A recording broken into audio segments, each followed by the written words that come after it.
Assalamualaikum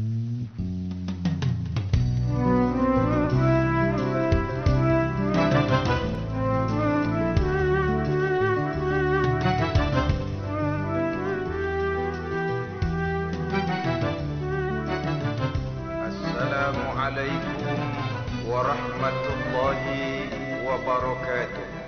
Waalaikumsalam warahmatullahi wabarakatuh.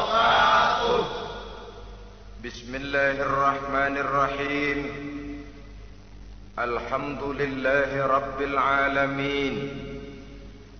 Wassalatu wassalamu ala asyrafil anbiya'i wal mursalin, imamil muttaqin, sayyidil ghurril muhajjalin, wa ala alihi wa ashabihil mujahidin at-tahirin, amma ba'du. Saudara-saudara kaum muslimin rahimakumullah, sesungguhnya gaya hidup seseorang sangat ditentukan oleh cara bagaimana dia memandang hidup ini. Dengan kata lain, bagaimana seseorang memandang hidup, begitulah dia akan hidup. Oleh sebab itu, untuk mengubah keadaan seseorang, harus diawali lebih dahulu dengan mengubah caranya memandang kehidupan ini.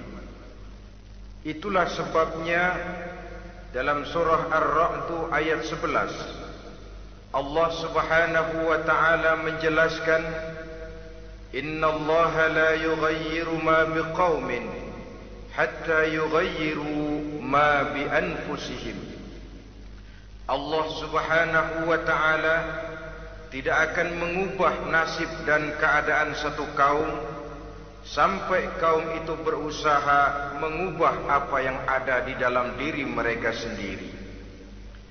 Yang ada di dalam diri itu tentu tidak lain adalah rule of thinking, bahasa kerennya state of mind, kata orang Kulon, cara berpikir, cara memandang kehidupan yang akan sangat mewarnai cara orang menjalani kehidupan itu sendiri.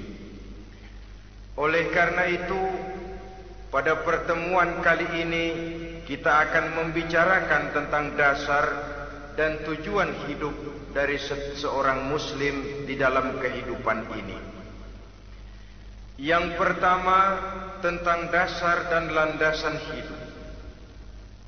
Seorang muslim tak dapat lain mendasarkan kehidupannya dengan Islam. Di dalam mendasari kehidupan dengan Islam ini, Allah Subhanahu wa ta'ala menuntut, Ya ayyuhalladzina amanu dukhulu fis silmi kafah. Hai orang-orang yang beriman, masuklah kamu ke dalam Islam itu secara total, secara utuh, secara seluruhnya. Jangan separuh-separuh, jangan sepotong-sepotong. Mendasari hidup dengan Islam artinya menjadikan Islam sebagai way of life, sebagai rule of thinking, sebagai state of mind di dalam kita memecahkan problema-problema kehidupan, sehingga tidak satu persoalan hidup yang bagaimanapun kecilnya sekalipun yang tidak tersentuh oleh nilai-nilai ajaran agama Islam ini. Kemudian di dalam mendasarkan hidupnya dengan Islam, ia mempunyai satu keyakinan. Pertama, Islam sebagai dasar hidupnya adalah agama yang sesuai dengan fitrah daripada manusia. Allah Subhanahu wa ta'ala pencipta manusia. Allah Subhanahu wa ta'ala yang menurunkan agama Islam. Oleh sebab itu, tentu saja seluruh konsepsi Islam ini sudah diukur sedemikian rupa sesuai dengan kemampuan yang dimiliki oleh manusia. Secara logika bisa kita katakan, pabrik mobil di Jerman misalnya bikin mobil namanya Mercy. Seiring dengan itu dikeluarkannya buku petunjuk. Mobil ini bernama Mercy, kecepatan maksimal sekian ratus kilometer per jam, daya angkutnya sekian ratus kilogram. Kalau rusak memperbaikinya ini, onderdilnya itu umpamanya.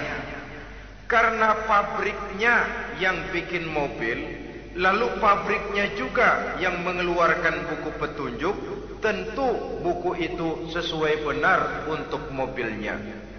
Dan logika mengatakan, tidak bisa kita punya mobil Mercy rusak, kita perbaiki dengan menggunakan buku petunjuk yang dikeluarkan oleh pabrik mobil Fiat. Tentu saja mobil makin rusak, acak-acakan dan tidak karu-karuan. Ini artinya, jikalau manusia ingin baik, jikalau manusia ingin mencapai sesuatu yang bernama bahagia, dia harus mengikuti petunjuk yang dikeluarkan oleh yang menciptakan manusia. Dan petunjuk-petunjuk itu telah turun dalam satu konsepsi yang bernama Islam yang sesuai dengan fitrah manusia. Yang kedua, oleh karena keyakinannya bahwa Islam sesuai dengan fitrah manusia, ia pun berkeyakinan bahwa Islam adalah agama untuk seluruh manusia, universal. Walaupun ia diturunkan di tanah Arab, tetapi ia bukanlah agama hanya untuk orang Arab semata-mata. Keyakinan ini perlu ditegakkan kembali, oleh karena akhir-akhir ini muncul pendapat-pendapat yang menganggap seolah-olah agama itu barang impor. Persilahkan saja kalau memang itu merupakan keyakinannya, tetapi menganggap agama sebagai barang impor sungguh merupakan satu kekeliruan yang sangat besar. Bahwa Arab sebagian besar memang Islam, jelas. Tetapi Islam bukannya Arab, itu pun harus kita akui. Kita bisa menjadi Muslim yang baik tanpa perlu menjadi orang Arab. Dengan kata lain, kita bisa menjadi Muslim yang baik dengan tetap menjadi warga negara Indonesia yang baik. Bahwa Al-Quran diturunkan dalam bahasa Arab oleh karena memang ia turun di tanah Arab. Buktinya apa? Walaupun Quran dalam bahasa Arab, tidak satu pun ayat Quran yang ditujukan kepada orang Arab semata-mata. Tidak ada ayat ya ayyuhal arabiyun, hai orang-orang Arab. Tidak ada. Yang ada malah ya ayyuhan nas, wahai manusia. Manusia yang mana? Yang mana saja asal merasa manusia. Kalau tidak merasa manusia, tidak usah terpanggil dengan ayat tadi. Maka dalam mendasari hidup dengan Islam, kita berkeyakinan Islam adalah agama untuk seluruh manusia. Yang ketiga, di dalam mendasari hidup dengan Islam, kita berkeyakinan Islam adalah agama terakhir yang diturunkan kepada Rasul terakhir. Tidak ada Rasul dan Nabi sesudah Nabi Muhammad, dan tidak ada agama lagi sesudah agama Islam. Dasar-dasar keyakinan ini melembaga dalam pribadi kita, membentuk satu keyakinan yang mendasari kehidupan ini, sehingga tidak satu problema yang bagaimanapun kecilnya dalam kehidupan yang tidak tersentuh oleh nilai-nilai Islam. Sejak kita tidur sampai kita bangun tidur, bahkan tidur itu sendiri, dan seluruh kegiatan kehidupan yang kita laksanakan dalam 24 jam, tidak satu pun yang tidak tersentuh oleh nilai-nilai Islam. Inilah pandangan hidup Muslim. Jawaban seorang Muslim terhadap problema-problema kehidupan yang dihadapinya, yang di dalam menjawab problema itu ia Islam oriented, berorientasi kepada nilai-nilai Islam. Apa kata Islam tentang pekerjaan yang dihadapinya? Halal kata Islam, halalah dia katakan. Haram kata Islam, haram dia katakan. Islam oriented. Barometer dalam perbuatannya tidak lain daripada nilai-nilai Islam itu sendiri. Dan kemudian di dalam mendasari kehidupan dengan Islam, ia berkeyakinan Islam adalah satu-satunya agama yang benar. Bahasa kerennya, Islam is the single one, the true religion behind the God. Satu-satunya. Keyakinan ini kelihatannya subjektif, tapi memang inilah pokok daripada kehidupan beragama. Saudara-saudara kaum muslimin rahimakumullah, kalau itulah dasar daripada kehidupan kita sebagai muslim, apa yang menjadi landasannya? Kalau dasar hidup kita Islam, maka landasan hidup kita tidak lain adalah Al-Quran dan sunnah Rasulullah sallallahu alaihi wasallam. Dunia penuh dengan orang-orang besar, dan setiap orang-orang besar itu mempunyai ajaran-ajaran yang pernah jaya, pernah dikumandangkan, didengung-dengungkan, naik ke panggung sejarah untuk kemudian tenggelam. Satu ajaran hanya akan langgeng, satu ajaran hanya akan tahan lama apabila dia turun dari sumber yang serba maha. Kalau dia turun dari manusia, maka sifatnya hanya musim. Yang namanya musim, saudara-saudara, namanya musim tidak bisa dilarang, tapi kalau sudah selesai habis sendirian. Itu musim namanya. Musim rambutan. Kalau datang musim rambutan, apa bisa dilarang? Gak boleh musim rambutan. Ya tidak bisa, dia akan tumbuh terus. Tapi manakala musimnya habis. Begitulah nasib dari ajaran yang nisbi, relatif dan temporer apabila dia bersumber dari manusia. Maka satu ajaran hanya akan langgeng, tahan lama apabila dia turun dari sumber yang serba maha. Dan itu sudah turun bernama Al-Quranul Karim. Sedangkan sunnah, saudara-saudara, merupakan penjelasan dari apa yang oleh Quran tidak dijelaskan dalam bentuk yang detail, melengkapi apa yang oleh Al-Quran hanya disebutkan dalam bentuk garis besarnya saja. Baik Quran maupun sunnah kita sebut merupakan dasar, landasan yang primer. Sedangkan untuk memahami Quran dan sunnah, kita memerlukan pendapat-pendapat orang yang ahli di bidang itu. Dalam hal ini kita sebut saja dengan ulama. Dan ini merupakan sumber yang sekunder dari landasan hidup kita sebagai seorang muslim. Dua rel ini, Quran dan sunnah, merupakan landasan di mana kereta api Islam ini berjalan. Quran dan sunnah. Saudara-saudara kaum muslimin rahimakumullah, oleh karenanya marilah kita menjadikan Quran dan sunnah ini sebagai imam di dalam kehidupan kita. Bukankah Rasulullah sallallahu alaihi wasallam pernah memberikan pilihan, man ja'ala al-Qur'ana amamahu qadahu ilal jannah, wa man ja'ala al-Qur'ana khalfahu saqahu ilan nar. Siapa yang meletakkan Quran di depannya, dijadikannya Quran sebagai imam dan dia sebagai makmum, maka Al-Quran akan membimbing dia ke surga. Ya, surga di dunia ini, lebih-lebih lagi surga di akhirat nanti. Sebaliknya, wa man ja'ala al-Qur'ana khalfahu, siapa yang meletakkan Quran di belakangnya, dia belakangi ajaran dan konsepsi Al-Quran, dia tinggalkan perintah-perintah Al-Quran, maka Al-Quran yang dibelakanginya itu akan mendorong dia ke neraka. Neraka dunia, lebih-lebih neraka di akhirat nanti. Pilihan terserah kita. Jikalau kita mau menjadikan Quran sebagai imam, artinya kita menjadi makmum. Resikonya dimanapun, makmum wajib ikut imam. Imam takbir, makmum takbir, imam ruku', makmum ruku', imam i'tidal, makmum i'tidal.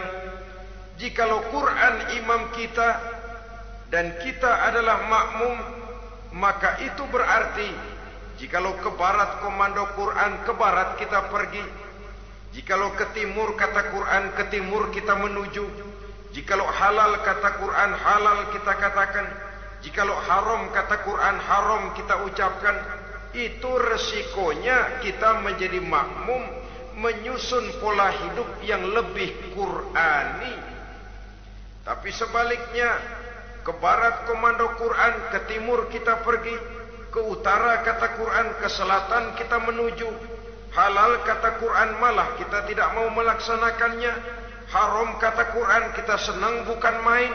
Artinya kita mau menjadi makmum, dan Quran kita jadikan sebagai makmum, kita sendiri malah mau menjadi imam. Kita paksa konsepsi Al-Quran itu supaya sesuai dengan naluri kemanusiaan kita. Mengotak-atik hukum, menghalalkan yang haram, mengharamkan yang halal. Dikala itu landasan hidup kita sudah goyah, tidak lagi sebagai landasan tempat kita bertolak, tetapi malah menjadi satu landasan yang kita injak-injak.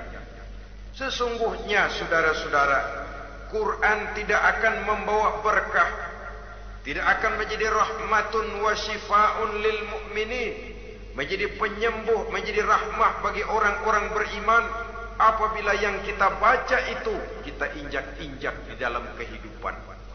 Upaya menyusun hidup yang lebih Qurani ini seiring dengan usaha kita menjadi warga negara yang baik. Yang saya katakan di awal tadi, tidak saling dan tidak harus saling bertentangan.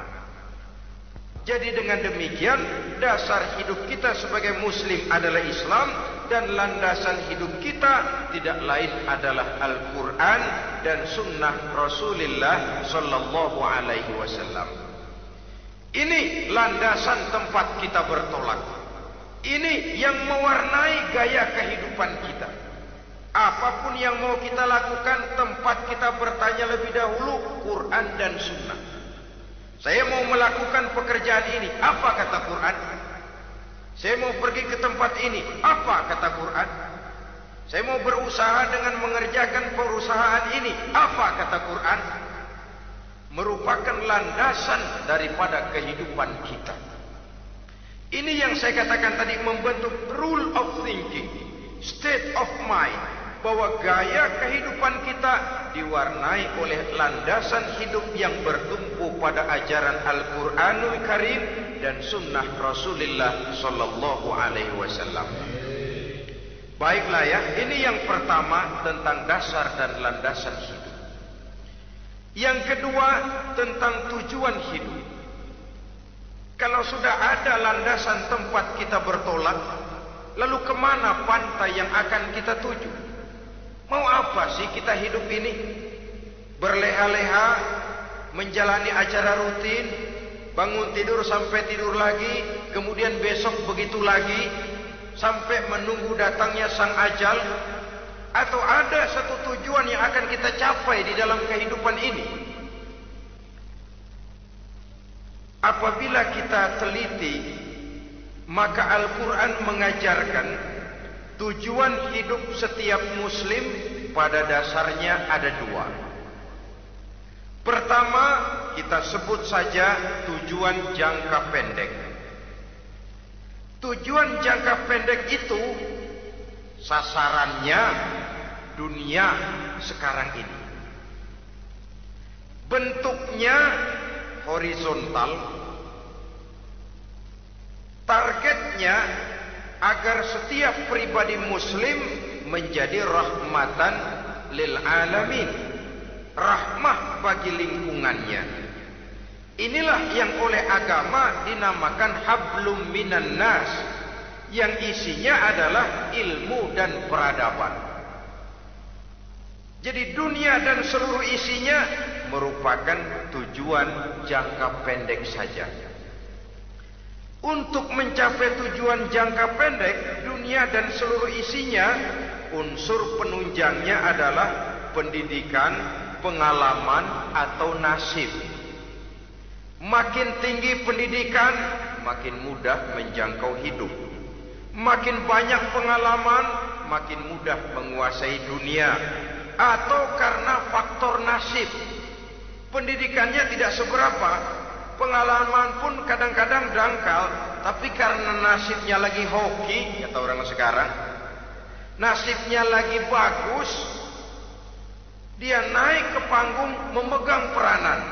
Faktor yang namanya nasib ini ada, tapi tidak bisa dijadikan sandaran untuk menjangkau dunia dan seluruh isinya. Unsur penunjangnya, pertama pendidikan, yang kedua pengalaman, yang ketiga faktor nasib. Oleh karena itu, apabila kita ingin mudah mencapai dunia, yang pertama harus kita laksanakan bagaimana menempuh satu pendidikan.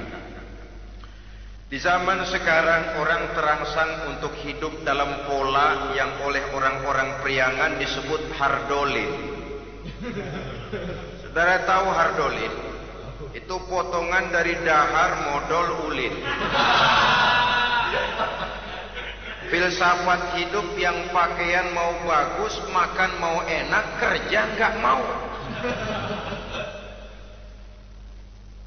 Akhirnya jadilah dia penghayal kelas berat, tukang-tukang ngelamun kelas tinggi. Tiap hari kegiatannya ya cuma tidak terlepas dari tiga kriteria itu. Hardolin. Pokoknya kalau sudah dahar, modal, ulin. Besok ya begitu lagi. Pola dari dimana orang pakaian mau bagus, makan mau senang, duit mau punya, kerja tidak mau. Kadang-kadang mau kerja tapi tidak tahu apa yang harus dikerjakan. Ditambah oleh sempitnya lapangan pekerjaan. Tidak tahu apa yang harus dikerjakan, dilatar belakangi oleh tidak adanya pendidikan yang dia terima, sehingga mau kerja apa lalu bingung. Oleh karena itu, terutama buat adik-adik remaja, para pemuda, saya berpesan untuk menjangkau dunia, yang pertama harus kita jalani bagaimana membina diri, mendidik. Taruh kata drop out, putus sekolah. Tapi drop out bukan halangan bagi tumbuhnya cita-cita yang mulia. Bahkan ada orang bilang many a great man starts as a newspaper boy. Banyak orang-orang besar yang memulai pekerjaannya dagang koran. Putus sekolah bukan merupakan halangan bagi tumbuhnya cita-cita yang mulia. Dan tidak sedikit orang-orang besar yang tidak keluaran perguruan tinggi. Tidak sedikit orang-orang besar yang tidak merupakan produk dari perguruan tinggi tertentu. Tapi kerajinannya belajar, banyak membaca, banyak bergaul, autodidak. Syukur kalau masih bisa menempuh pendidikan yang formal. Kekurangan ekonomi, kemiskinan keluarga jangan menjadi penghalang bagi tumbuhnya cita-cita yang tinggi untuk menempuh karier pendidikan yang baik. Ini memang pahit. Tapi bagaimanapun kata orang, lebih baik makan singkong beneran daripada makan roti ngimpi. Artinya jikalau memang perlu, lebih baik sekolah sambil dagang koran, nyemir sepatu, parkir mobil, daripada hardolin itu tadi. Tanpa prospek hari depan yang ada artinya. Dan pendidikan memang merupakan sesuatu yang pahit. Tapi tanpa ini, rasanya kita akan sulit untuk menjangkau dunia tersisih di pojok-pojok kehidupan. Jangan lalu bilang, manusia kan rezekinya sudah dijamin oleh Allah. Ayam saja ada rezekinya, of course. Tapi jangan lupa, cara ayam cari rezeki dengan cara manusia cari rezeki lain. Kalau ayam cari rezeki dari tahun atu, modalnya cuma ceker sama patok kalau ayam mah. Asal bisa nyeker, bisa matok, ayam dapat rezeki. Pokoknya kertok dah. Tapi manusia cari rezeki, dia harus cari lapangan kerja. Lapangan kerja sulit. Sudah dapat lapangan kerja, harus punya keahlian. Untuk memperoleh keahlian harus dengan pendidikan. Berhadapan lagi dengan saingan-saingan karena pasaran tenaga kerja tiap tahun puluhan kalau tidak ratusan ribu pasaran tenaga kerja yang masuk lapangan kerja. Ini kenyataan. Semakin ke depan oleh tingginya tensi ekonomi, oleh persaingan hidup yang makin tajam, oleh makin menggejalanya pola pikir industrialis yang membuat manusia individu, nilai-nilai semacam ini akan terasa makin berat. Oleh karenanya, tanpa pendidikan sulit untuk menjangkau dunia. Yang kedua, pengalaman, tenaga expert. Sehingga orang mengatakan experience is the best teacher. Pengalaman adalah guru yang paling bijaksana. Dengan pengalaman kita makin dewasa. Dan orang sering mengatakan kegagalan hakikatnya adalah keberhasilan yang tertunda. Jangan takut gagal. Kalau itu akan mengantarkan kita kepada pola hidup yang lebih dewasa, lebih tegar, lebih sanggup menghadapi kesulitan-kesulitan. Dan faktor yang ketiga, nasib. Kadang-kadang orang pendidikannya tidak ada, kadang-kadang pengalamannya tidak seberapa, tapi karena nasib, engkongnya misalnya jadi komandan Hansip, dia naik jadi anggota Hansip. Itu karena faktor nasib saja. Yang ketiga ini ada, tapi tidak bisa dijadikan sandaran dalam arti bahwa kita lalu mengandalkan nasib. Lo nanti udah gede mau jadi apa? Gue sih gimana nasib aja dah. Jadi orang syukur, jadi gembel nasib. Tidak bisa kita menghadapi hidup dalam satu alur spekulasi. Tidak bisa kita menjalani skenario kehidupan ini dengan bersikap untung-untungan. Karena kehidupan walaupun tidak bisa dipastikan, paling kurang bisa dirancang, bisa direncanakan, bisa ditargetkan, bisa dianalisa kemungkinan-kemungkinannya. Walaupun tidak bisa dipastikan, tapi bisa diperhitungkan. Sebagai manusia yang terikat oleh causality, oleh hukum sebab akibat, sewajarnya kita memperhitungkan kemungkinan-kemungkinan itu. Kira-kira 5, 10, 15 tahun yang akan datang, sejauh mana kesulitan-kesulitan dalam kehidupan ini, sejauh mana persaingan dalam hidup, sejauh mana tenaga kerja dibutuhkan, sejauh mana keahlian dan skill menunjang ke arah itu.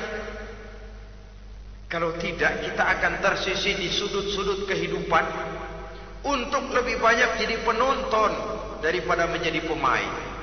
Padahal kita ingin jadi pemain, kita ingin atlet, kita ingin punya peranan karena kita oleh agama dituntut menjadi rahmatan lil alamin, menjadi rahmah bagi lingkungan di mana kita tinggal, mewarnai lingkungan, bukan cuma diwarnai oleh lingkungan itu sendiri.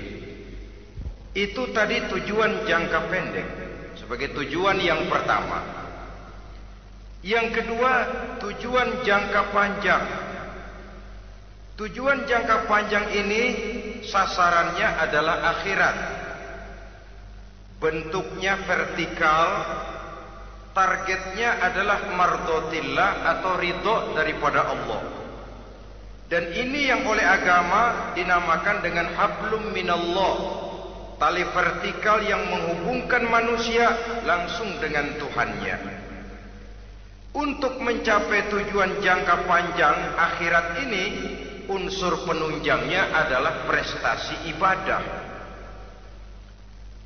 Kalau untuk tujuan jangka pendek, dunia dan seluruh isinya, pendidikan, pengalaman dan nasib memegang peranan yang sangat penting, maka untuk akhirat, pendidikan, pengalaman, nasib tidak punya pengaruh banyak.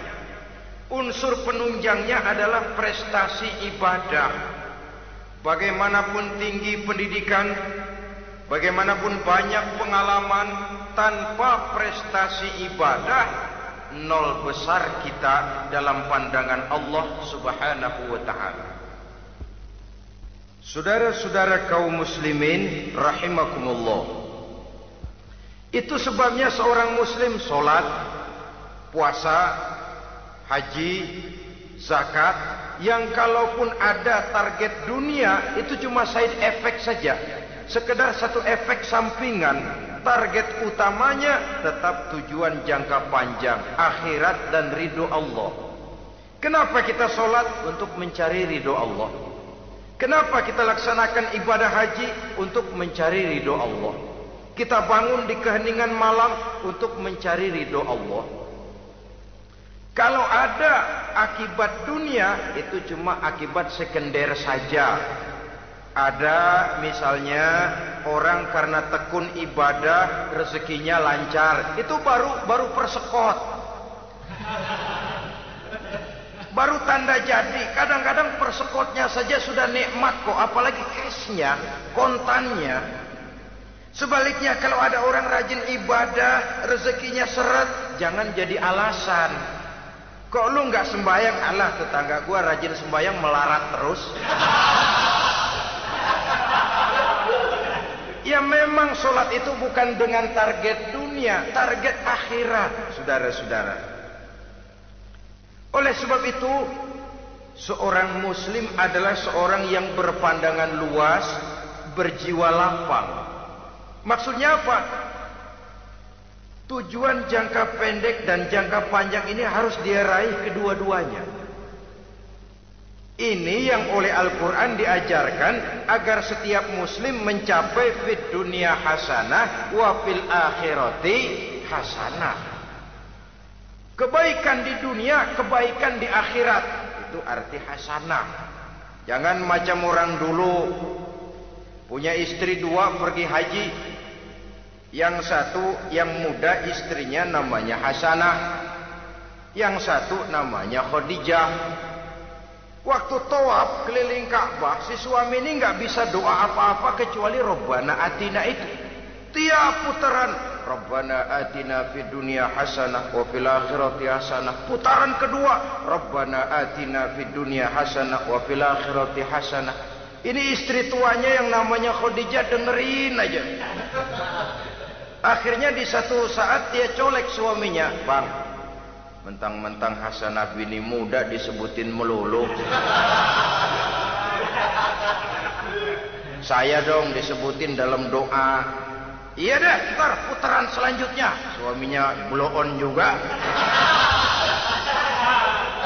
Putaran kedua dia baca Rabbana Atina fid dunya hasanah wa fil akhirati Khadijah.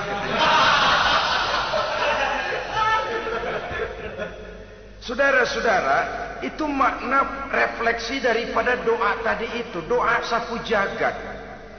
Kita ingin fid dunya hasanah wa fil akhirati hasanah. Tujuan jangka pendek dunia tercapai, tujuan jangka panjang akhirat dan ridho Allah juga tergapai.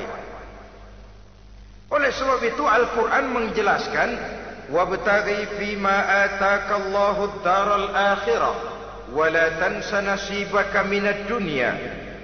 Dengan karunia yang diberikan Allah kepadamu, carilah bahagia akhirat. Wala tansa nasibaka minad dunya, tetapi jangan lupakan bagianmu dalam kehidupan di dunia ini. Cari akhirat, utamakan akhirat dengan tidak usah melupakan jatahmu di dunia. Kenapa saya katakan seorang muslim berjiwa besar?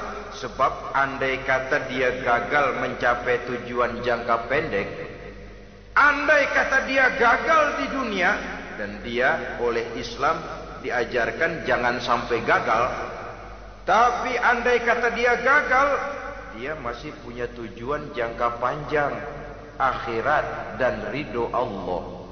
Dia masih bisa menghibur diri, biarlah di dunia kita sederhana, bahkan biarlah susah di dunia, asal di akhirat kita bahagia. Orang yang tidak punya pandangan hidup semacam ini, sorgalah dunia ini. Segalanya telah tertumpu di sini. Bila umurnya selesai, ajalnya datang, selesai sudah sorganya sampai di situ, dan dia tidak punya pengharapan lain di belakang itu. Maka seluruhnya bertumpu pada kehidupan di dunia. Padahal dunia seperti air laut, makin diminum makin haus, makin kering tenggorokan. Dunia yang diperturutkan menyeret manusia ke dalam lingkaran setan, terjebak dalam sifat yang namanya tamak bin rakus alias serakah.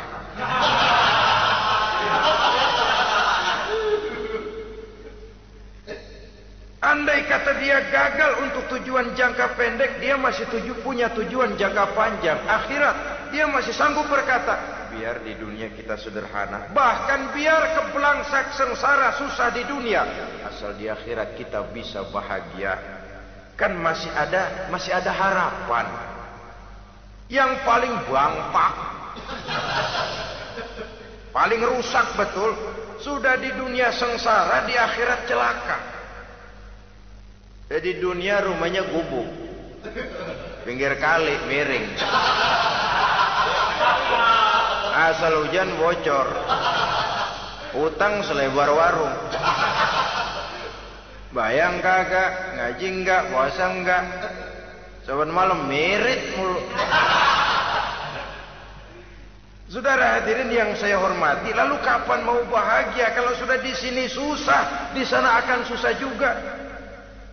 Ini yang pertama, seorang muslim, seorang yang optimis, berjiwa besar, luas pandangan. Kegagalan dia dalam jangka pendek tidak menyebabkan dia melupakan tujuan jangka panjang. Yang kedua, positifnya apa?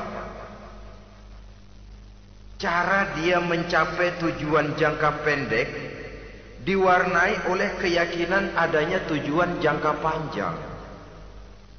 Dia memang benar cari harta, tapi karena dia yakin ada akhirat, Allah ridho apa tidak. Ini positifnya. Saya memang cari duit, tapi dengan cara ini Allah ridho apa tidak. Saya memang ingin berpakaian yang rapi, tapi dengan tidak menutup aurat begini, Allah ridho atau tidak. Saya memang bergaul menghormati teman, tapi terjebak dalam minuman keras karena menghormati teman, Allah ridho apa tidak. Ini orang yang punya tujuan jangka panjang. Segalanya diberikan bingkai dengan pertanyaan, Allah ridho atau tidak. Keyakinannya terhadap tujuan jangka panjang mewarnai gaya hidupnya di dunia ini, mencapai tujuan jangka pendek tadi. Mau minum, Allah ridho apa enggak ini? Mau makan, yang saya makan Allah ridho apa enggak ini? Pendeknya apapun yang mau dia kerjakan, karena dia punya keyakinan tujuan jangka panjang, dia selalu menimbang terhadap ridho Allah tadi. Jadi tanpa prestasi ibadah, kita nol besar dalam pandangan Allah. Ini nilai manusia yang hakiki di sini. Ini makna inna akramakum indallahi atqakum. Di akhirat nanti kan tidak pernah akan disidang, kamu pendidikan setinggi apa? Tidak. Gelarmu berapa renteng? Profesor, doktor? Tidak. Akhirat hanya menyidang kau sholat atau tidak, kau puasa atau tidak, kau zakat atau tidak. Diberikan kamu harta yang banyak, dari mana kau dapat, kemana kau belanjakan. Prestasi ibadah itu yang ditanya. Setinggi apa pendidikan, sebanyak apa pengalaman, no problem. Tidak jadi masalah di akhirat itu. Prestasi ibadah itu yang akan kita persembahkan di hadapan Allah. Itu makna inna akramakum indallahi atqakum. Kerbau dinilai dari dagingnya, makin gemuk makin mahal harganya. Tapi ada perkutut lebih mahal dari kerbau. Perkutut itu mahalan mentahnya loh daripada matangnya. Karena harga perkutut pada suaranya. Lalu di mana harga manusia yang paling gemuk? Tidak. Suaranya, oh kalau manusia dinilai dari suaranya, barangkali Madonna nomor awal masuk surga itu. Hanyalah dengan prestasi ibadah kita bisa mencapai tujuan jangka panjang, akhirat dan ridho Allah. Nah baiklah ya, kalau sudah jelas bahwa kita punya dua tujuan jangka hidup, jangka pendek dan jangka panjang, bagaimana Islam mengajarkan kita meraih dua ini? Pada prinsipnya Islam mengajarkan sistem keseimbangan. Dalam berbagai aspek kehidupan, keseimbangan ini nampak dengan nyata diajarkan oleh agama kita. Seperti ayat yang saya bacakan tadi. Dengan karunia yang diberikan Allah kepadamu, cari negeri akhirat, tapi jangan lupakan bagianmu di dunia ini. Dalam bentuk yang lebih nyata, bekerjalah untuk duniamu seolah kau akan hidup buat selamanya, tapi bekerjalah buat akhiratmu seolah kau akan mati besok. Manifestasinya dalam kehidupan, misalnya orang kaya diperintah membantu yang miskin, tapi orang miskin dianjurkan berusaha. Jangan mengandalkan hidup kepada yang kaya, seimbang. Kamu kaya, betul Pak, bantu yang miskin. Kamu miskin, iya Pak, berusaha, seimbang. Tuan rumah diwajibkan menghormati tamu, tamu diwajibkan tahu diri, seimbang. Jadi bagaimana kalau sudah kita bekerja di sawah, di ladang, di pasar, di kantor, anggap kita akan hidup selamanya agar timbul gairah kerja. Tapi kalau sudah sholat, anggap kita akan mati besok supaya timbul khusyuknya. Nah, titik tekannya di mana? Stresnya itu. Walaupun Islam mengajarkan sistem keseimbangan, tapi Al-Quran tetap menggarisbawahi walal akhiratu khairul laka minal, bahwa bagaimanapun seimbangnya, akhirat itu lebih utama daripada dunia. Bagaimana implementasinya? Kata orang-orang tua, kalau kita menanam padi, rumput pasti tumbuh, tapi nanam rumput jangan mimpi tumbuh padi. Maksudnya apa?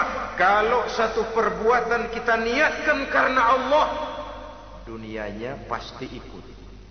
Tapi kalau satu perbuatan diniatkan karena dunia semata-mata, akhirat akan hilang.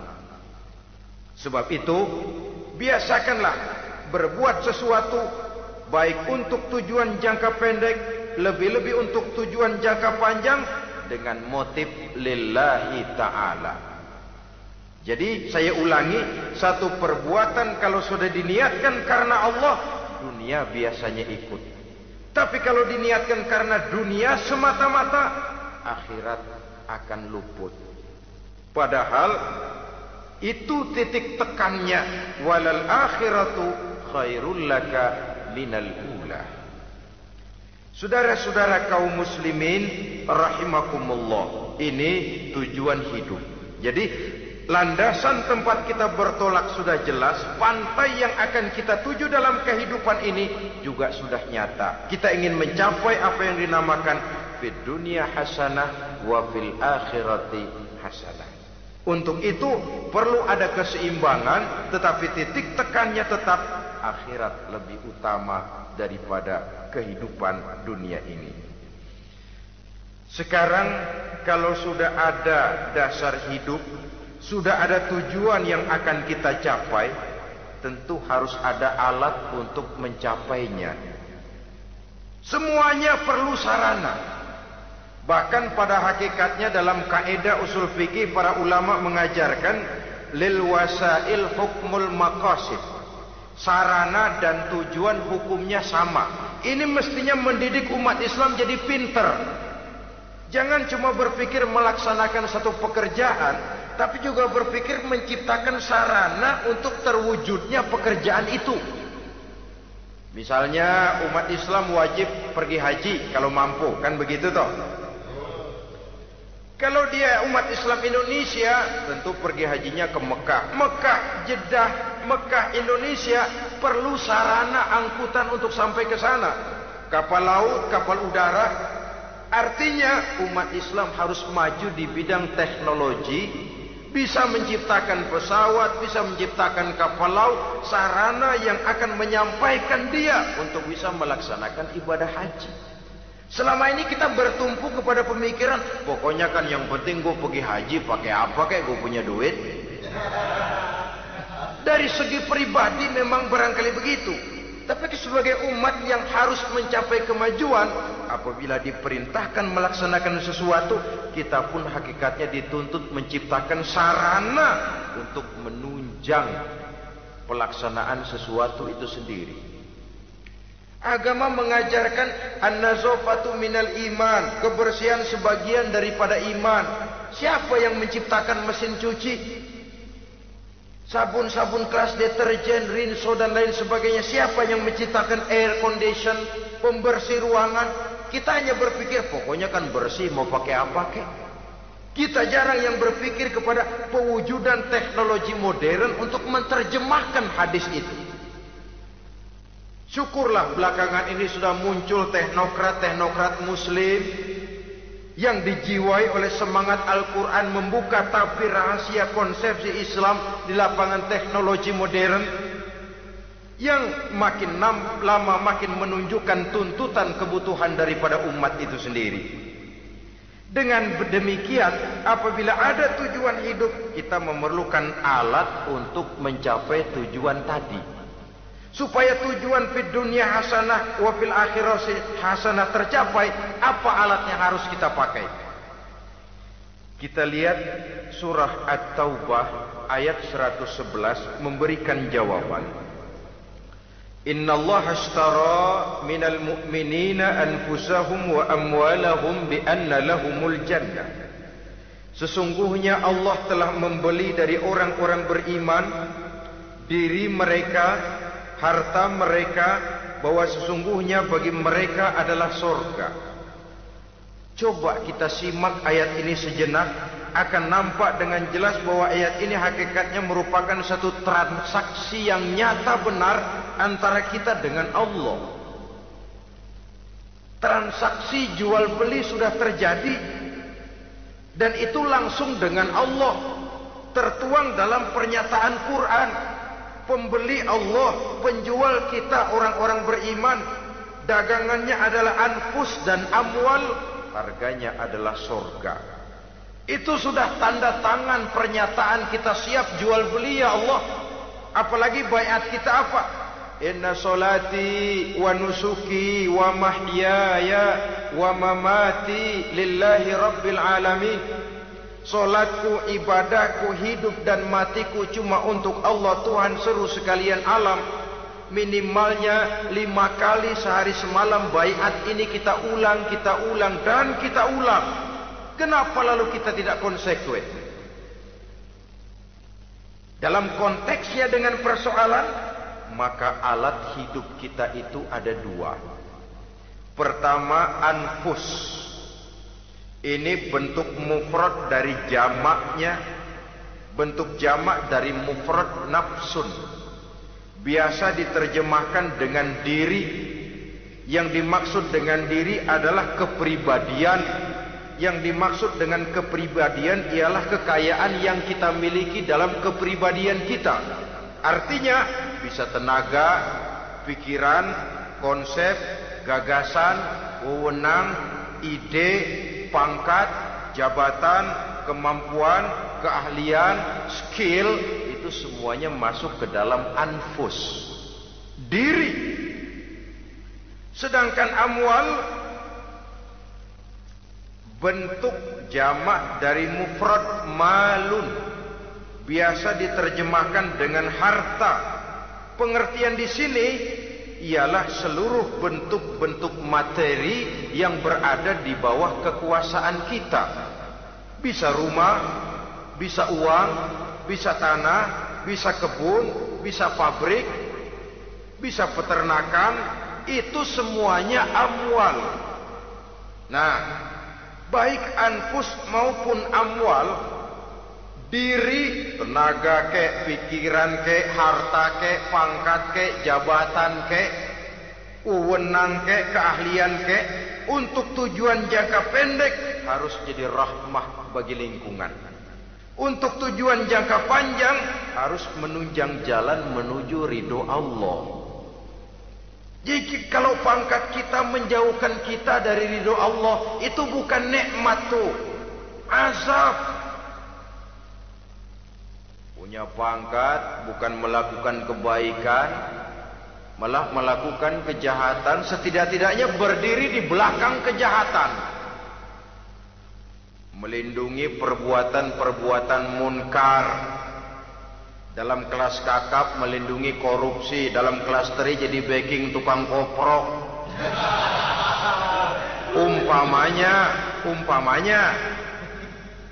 Itu sudah menyalahi. Alat tidak digunakan untuk mencapai tujuan. Itu untuk tujuan jangka pendek. Lalu amwal, harta, uang, tanah, rumah, kebun, untuk tujuan jangka pendek harus menjadi rahmah bagi lingkungan. Sedang untuk tujuan jangka panjang, baik diri maupun harta harus menunjang jalan menuju ridho Allah, harus meningkatkan prestasi ibadah kita kepada Allah Subhanahu wa ta'ala. Malah yang namanya amwal ini tanggung jawabnya lebih berat loh saudara. Kalau saudara diberikan ilmu, sidang akhirat cuma satu. Ilmumu kau amalkan untuk apa? Saudara diberikan umur panjang, pengadilan akhirat cuma bertanya satu, umurmu kau habiskan di mana? Tapi saudara diberikan harta, pertanyaan akhirat dua, hartamu kau dapat dari mana? Kau belanjakan kemana? Dari mananya dan kemananya ditanya, depan belakang. Kadang-kadang kan ada orang hartanya didapat dari jalan yang halal, dibelanjakan di jalan haram. Kerja peras keringat banting tulang setengah mati, begitu dapat duit beli buntutan, muter-muter kertas cari kode. Didapat dari jalan halal, dibelanjakan di jalan haram. Atau didapat dari cara yang haram, dibelanjakan di jalan yang baik. Menang judi, nyumbang pesantren. Nabi mengajarkan innallaha thayyibun la yaqbalu illa thayyib. Allah itu baik dan hanya menerima yang baik-baik saja. Tidak bisa mencuci kain dengan air najis. Kain akan tetap kotor. Saudara-saudara kaum muslimin rahimakumullah. Oleh karenanya masalahnya terpulang kepada kita, pandai-pandailah membagi orientasi.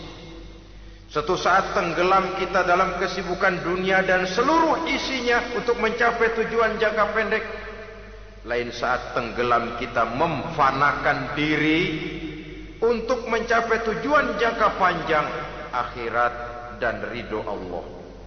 Karena kehidupan ini bukan berjalan tanpa batas. Umur ini bukan satu karunia tanpa pertanggungan jawab. Satu saat setuju atau tidak, rela atau terpaksa, kita akan sampai kepada garis finish daripada perjalanan kehidupan dunia ini. Yang memang merupakan satu perjalanan panjang, a walking tall. Kata orang Kulon, a walking tall, satu jalan yang demikian jauhnya. Entoh kita akan sampai ke garis finish. Bila datang ajal, senja kehidupan datang, malam menyelimuti. Datangnya tidak pernah kita sangka, tapi sekali dia datang, tidak satu kekuatan yang bisa menolak. Kehadirannya tidak pernah kita harapkan, tapi satu kali dia datang bertamu, pasti terjadi. Dan itu pasti akan kita temui. Alangkah malangnya pada saat kembali itu datang, kita tidak punya prestasi ibadah. Lalu apa artinya prestasi dunia? Apa artinya tujuan jangka pendek kalau kita harus kehilangan tujuan jangka panjang? Rumah kita yang besar, pangkat kita yang tinggi, harta kita yang banyak, bisakah menolong kita untuk kalau sudah kumpul di padang mahsyar nanti? Malaikat, jangan gebugin saya, rumah saya harga 2 miliar.